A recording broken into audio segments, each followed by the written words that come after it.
नमस्कार, मैं हूं आपके साथ सुनील कुमार शर्मा और आप देख रहे हैं न्यूज जन आवाज। दुश्मनों को गोपनीय सूचना देने वाले गद्दारों को तलाशेगी साइक्लोनर टीम। जोधपुर रेंज आईजी विकास कुमार ने कहा, सरहदी जिलों में भेजेगी दो जवान। जोधपुर से राजस्थान स्टेट हेड चित्रेश बोहरा की खास रिपोर्ट।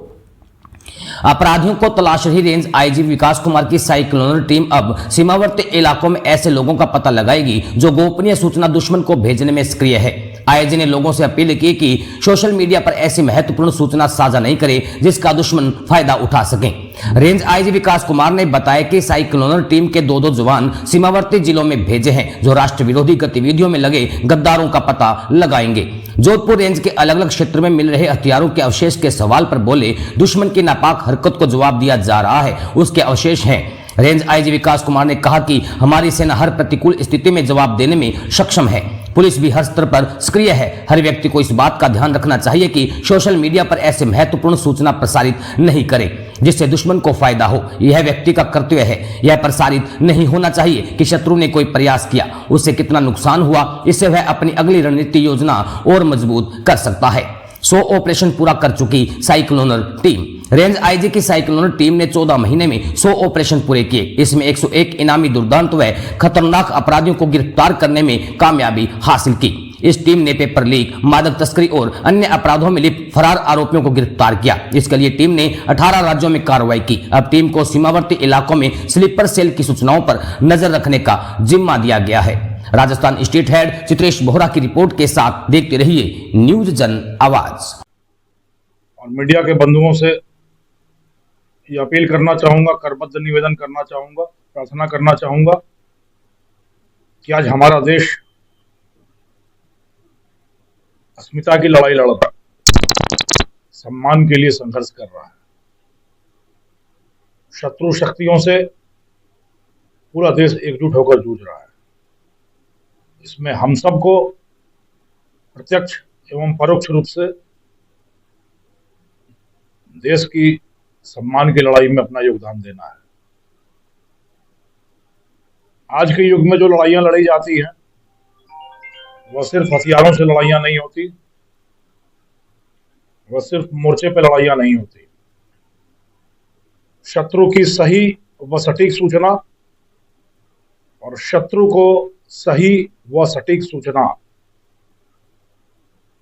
उसकी सफलता का सूत्र हो सकता है, उसकी सामरिक शक्ति का स्रोत हो सकता है। तो आज के दिन में कई बार अति उत्साह में, बहुत ज्यादा जोश में शत्रु की साजिश जब विफल हो रही है, उसके गिराए विस्फोटक या ड्रोन या कुछ पदार्थ जब कहीं गिर रहे हैं, तो हम लोग कुछ अति उत्साह में उन चीजों का प्रदर्शन कर रहे हैं। कहाँ गिरा, कैसे गिरा, किसने देखा, क्या प्रतिक्रिया हुई, क्या क्या है इसमें, कैसे गिरा, इन चीजों का वर्णन दे रहे हैं। यह सिर्फ हम तक ही सीमित नहीं है, यह शत्रु तक भी जाता है और शत्रु इस सूचना के आधार पे अपनी आगामी योजना, आगामी रणनीति बना सकता है जो हमारे लिए मुश्किलें पैदा कर सकता है। तो मेरा निवेदन यह है कि इस अति उत्साह से बचा जाए। विस्तृत सूचनाएं, हमारी प्रतिक्रियाएं, स्थान, प्रक्रिया, घटनाक्रम बचाने से बचे और हम अगर दिखाएं तो सिर्फ अपनी हिम्मत और हौसले की बात करें, अपनी मजबूती और मनोबल की बातें करें, ताकि शत्रु का मनोबल नीचा रहे और शत्रु को यह बिल्कुल सूचना न मिल पाए कि उसने जो साजिश की, जो प्रयास किया, उसका क्या परिणाम हुआ। कुछ और अपीलें मैं करना चाहता हूं कि हम लोगों को अपने आंख, नाक और कान खुले रखने हैं। अपने आसपास निकटवर्ती क्षेत्रों में जहां भी कोई संदिग्ध वस्तु, संदिग्ध व्यक्ति, संदिग्ध वाहन, संदिग्ध गतिविधि दिखे, तत्काल उसके बारे में पुलिस प्रशासन को सूचित करें। शत्रु का एक प्रयास यह भी चल रहा है कि इस देश की मजबूती का जो आधार है वह है हमारी एकता, भाईचारा, सांप्रदायिक सौहार्द, सद्भाव, सहिष्णुता और सकारात्मकता। हमारे इस नींव पर आक्रमण करना चाहता है हमारा शत्रु। वैमनस्य फैलाने वाली, भ्रम फैलाने वाली, गुमराह करने वाली सूचनाएं, पोस्ट, अफवाहें लगातार सोशल मीडिया और अन्य माध्यमों से फैलाने का प्रयास हो रहा है। इनसे किंचित प्रभावित नहीं होना है, इन पर बिल्कुल कान नहीं देना है। यदि कभी कोई शुबहा हो तो पुलिस और प्रशासन के माध्यम से उसकी पुष्टि करा दें और तभी प्रतिक्रिया दें। यह शत्रु के सूचना संग्राम का एक बहुत बड़ा सूत्र है जिसको विफल किया जाना है। तीसरी अपील मेरी यह है कि जो सैन्य बल जा रहे हैं, पुलिस बल जा रहा है, उनका काफिला जा रहा है, जो अभ्यास चल रहा है, जो प्रयास चल रहा है, उसकी वीडियोग्राफी करके, फोटोग्राफी करके कहीं पर डालना, जिस प्रकार मैंने बताया, यह हम लोगों के लिए घातक हो सकता है, हम लोगों के प्रयासों को मुश्किल कर सकता है। तो कृपया इतना संयम रखें। और एक और आखिरी अपील मेरी सबसे है, जनता से है, जनार्दन से है, सर्वसाधारण से है कि जब भी ब्लैकआउट हो रहा है तो कृपया सहयोग करें। अपने घर के बाहर की और अंदर की बत्तियां जरूर बुझा दें। याद रखें, थोड़े समय के लिए हम अपने घरों की बत्तियां बुझा रहे हैं ताकि हमेशा के लिए देश का विजय दीप जला सके।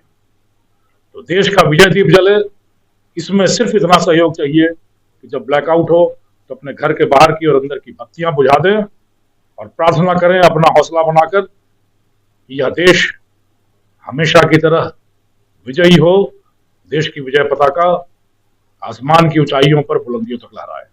आप सबका सहयोग चाहिए, आप सबका समर्थन चाहिए।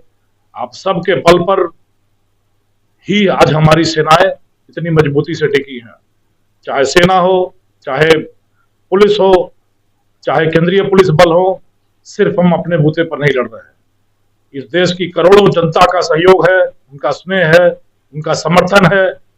उस प्रेरणा पर, उस उत्साह पर हमारी फौज, हमारी सेनाएं लड़ रही हैं। तो आपका यह साथ, सहयोग, स्नेह हमेशा बना रहे।